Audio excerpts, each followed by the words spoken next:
자, 오늘 말씀은 예레미야 32장 26절로 35절 말씀입니다. 함께 읽습니다. 그때 여호와의 말씀이 예레미야에게 임하여 이르시되, 나는 여호와여 모든 육체의 하나님이라. 내게 할 수 없는 일이 있겠느냐? 그러므로 여호와께서 이와 같이 말씀하시니라. 보라, 내가 이 성을 갈대아인의 손과 바벨론의 느부갓네살 왕의 손에 넘길 것인즉 그가 차지할 것이라. 이 성을 치는 갈대아인이 와서 이 성읍에 불을 놓아 성과 집 곧 그 지붕에서 바알에게 분향하며 다른 신들에게 전제를 드려 나를 경노하게 한 집들을 사르리니, 이는 이스라엘 자손과 유다 자손이 예로부터 내 눈앞에 악을 행하였을 뿐이다.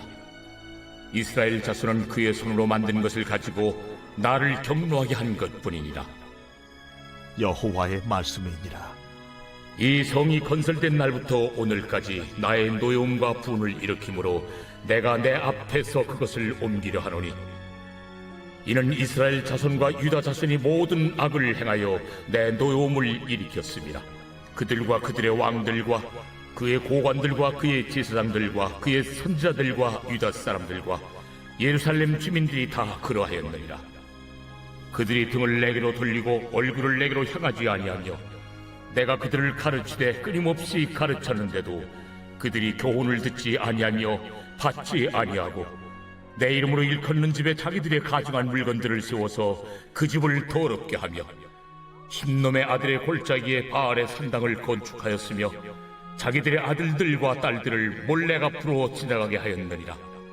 그들이 이런 가증한 일을 행하여 유다로 범죄하게 한 것은 내가 명령한 것도 아니요 내 마음에 든 것도 아니니라.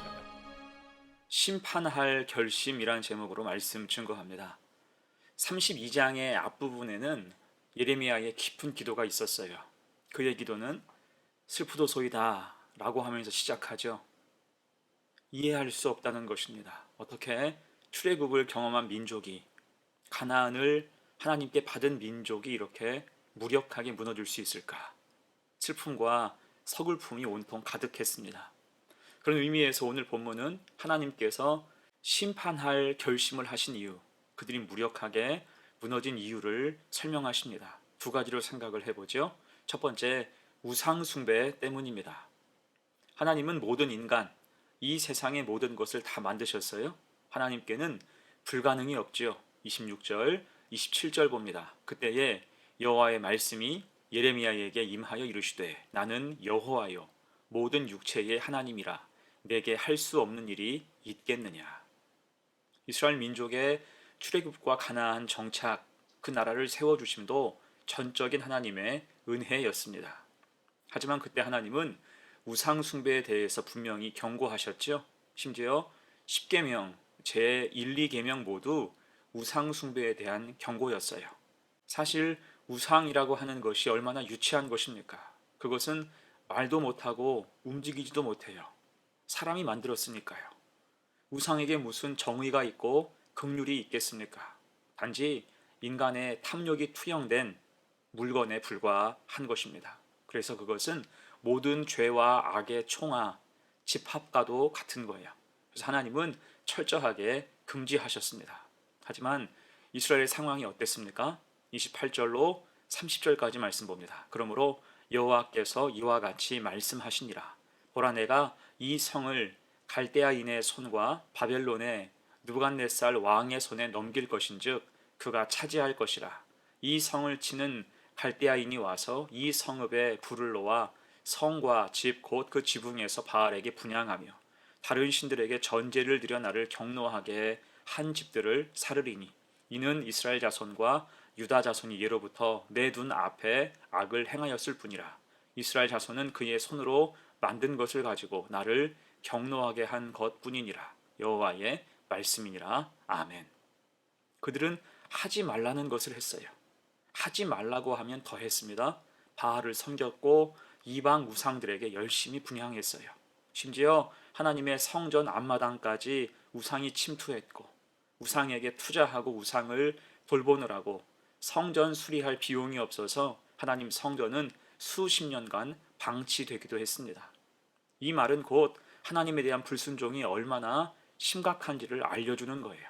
그들은 하나님 주신 율법보다 우상이 더 위에 있었다는 것입니다. 그러면서 이방 문화가 그 사회 속으로 물밀듯이 들어왔어요. 하나님의 것이 다 사라지는 거예요. 물론 유다의 경우 가끔 선한 왕이 등장하기도 했습니다. 아사와 히스기야 그리고 요시야, 이 사람들을 유다의 3대 선한 왕이라고 부르죠. 하지만 이들은 잠깐이었고 이들 앞뒤로 악한 왕들이 가득했습니다. 이들이 어렵사리 나라를 바로 세워놓으면 그 나머지 왕들이 다시 부수고 온통 난장판으로 만들어놨어요. 그러면서 전체적인 신앙 수준은 점점 하향화된 것입니다. 그래서 하나님의 결심이 무엇입니까? 심판이에요. 이것은 진작에 하나님이 분명히 경고하시고 반복해서 알려주신 일이었습니다. 신명기 4장 25절 이하입니다.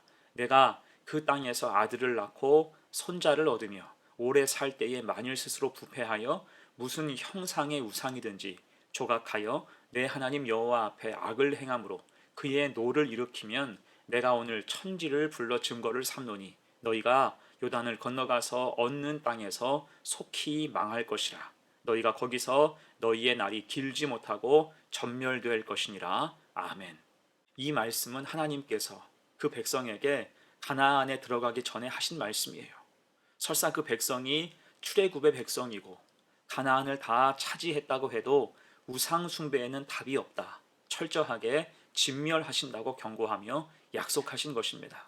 그래서 지금 예레미야의 서글픔은 우상 숭배의 필연적인 결과라고 볼 수 있는 것입니다. 여러분도 기억하세요. 하나님은 그때도 지금도 결코 우상 숭배에는 용서가 없으시고 무자비하십니다. 마음에 새기시길 축복합니다. 두 번째예요. 심판할 결심의 이유 두 번째, 점점 악해졌기 때문입니다. 31절, 32절 봅니다. 이 성이 건설된 날부터 오늘까지 나의 노여움과 분을 일으킴으로 내가 내 앞에서 그것을 옮기려 하노니 이는 이스라엘 자손과 유다 자손이 모든 악을 행하여 내 노여움을 일으켰음이라. 그들과 그들의 왕들과 그의 고관들과 그의 제사장들과 그의 선지자들과 유다 사람들과 예루살렘 주민들이 다 그러하였느니라. 아멘. 지금 유다 백성의 가장 큰 문제는 심각한 우상 숭배였지요. 하지만 그 우상 숭배가 어떤 큰 유혹 앞에 넘어져서 갑자기 우상으로 넘어간 것이 아니었습니다. 말씀을 잘 보세요. 31절 처음 부분에 이 성이 건설된 날부터 오늘까지, 곧 이런 현상이 우상 숭배가 어제 오늘 일이 아니라는 것입니다. 33절 봅니다. 그들이 등을 내게로 돌리고 얼굴을 내게로 향하지 아니하며 내가 그들을 가르치되 끊임없이 가르쳤는데도 그들이 교훈을 듣지 아니하며 받지 아니하고. 문제는 끊임없이 가르쳤는데도 반응이 없었다는 것입니다. 하나님이 그 사이에 얼마나 많은 선지자를 보내셨습니까? 그래도 듣지 않았지요. 그들이 교훈을 듣지 아니하며 받지 아니하고 전혀 하나님 말씀을 들을 생각이 없었습니다. 호세아 같은 선지자는 하나님 말씀대로 자신의 삶을 희생하면서까지 하나님 뜻을 보여줬어요. 돌아오기만 하면 받아준다. 말로 해서는 안 되니까 하나님께서 선지자의 삶을 통해서 친히 보여주신 것입니다. 하지만 듣지 않아요. 콧방귀 뀌면서 제 갈 길로 갔습니다. 심지어 오늘 본문 34절 35절 보세요. 내 이름으로 일컫는 집에 자기들의 가증한 물건들을 세워서 그 집을 더럽게 하며 흰놈의 아들의 골짜기에 바알의 신상을 건축하였으며 자기들의 아들들과 딸들을 몰렉 앞으로 지나가게 하였느니라. 그들이 이런 가증한 일을 행하여 유다로 범죄하게 한 것은 내가 명령한 것도 아니요 내 마음에 둔 것도 아니니라. 아멘. 이 말은 점점 악한 생각, 악한 영향력이 커졌다는 것입니다. 34절에서 내 이름으로 일컫는 곳, 곧 성전과 예루살렘에도 악한 우상이 가득 세워졌어요. 그러니 그 위에의 곳에는 어떻게 됐을까요? 온 국토가 아수라장이 됐다는 거예요. 특히 흰놈 골짜기, 예루살렘 남서쪽 골짜기는 온통 우상으로 가득하게 됐어요. 바알 신당이 건축되고 몰렉에게 드리는 인신 제사가 있었으며 온갖 탐욕과 쾌락의 현장이 됐습니다. 그러니까 온 나라가 영적인 쓰레기장이 되었다는 거예요. 점점 그 믿음이 변화되고 성장하고 성숙해야 할 텐데 신실했던 시절을 지나 줄곧 그들의 믿음은 내리막길이었다는 것입니다. 그렇게 끝모르게 추락하다가 진짜 낭떠러지에 도달한 거예요. 그것이 무엇입니까? 하나님의 심판이라는 것입니다. 자, 이제 오늘 말씀을 마무리하면서 지금 예레미야가 가진 심정이 이해가 됩니다. 슬픔이 가득했어요. 그래서 그는 깊은 기도를 하면서 하나님, 어떻게 출애굽과 가나안을 경험한 민족이 이렇게 허망하게 무너집니까? 항변하듯 간절히 아뢰었습니다. 하지만 거기에 대한 하나님의 답변은 단호했죠. 집요하고 지독하게 그 백성이 우상 숭배를 했기 때문이에요. 또한 점점 악화 일로였습니다. 하나님이 숱하게 기회 주셨지만 결코 돌이키지 않았다는 것입니다. 그래서 심판할 결심을 하신 거예요. 곧 모든 악행의 결말은 심판, 죄의 삭은 사망이라는 것입니다. 여러분, 이 이야기는 오늘을 사는 우리에게도 분명한 시사점, 교훈을 주고 있죠.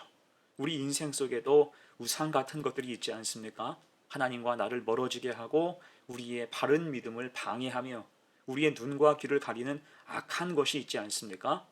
믿음 가지고 분별하여 정리하시기를 축복합니다. 성도는 하나님 앞에서 신실하고 진실하고 거룩하게 살아야 돼요.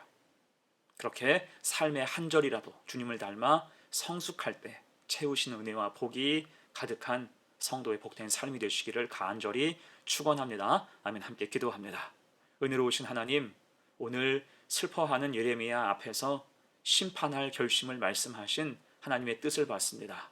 우리 인생을 심으신 분도 하나님, 물 주시는 분도 하나님, 자라게 하시는 분도 하나님, 열매 맺게 하신 분도 하나님이심을 믿습니다. 그 믿음의 울타리 안에서 신실하고 진실하고 거룩하게 살게 하옵소서. 결코 우상의 헛된 망상에 빠지지 않게 하시고 자기가 믿는 것을 믿는 게 아니라 하나님 아버지를 믿는 그 말씀을 의지하여 사는 복된 성도의 삶이 되게 하옵소서. 감사드리며 예수님의 이름으로 기도하옵나이다. 아멘.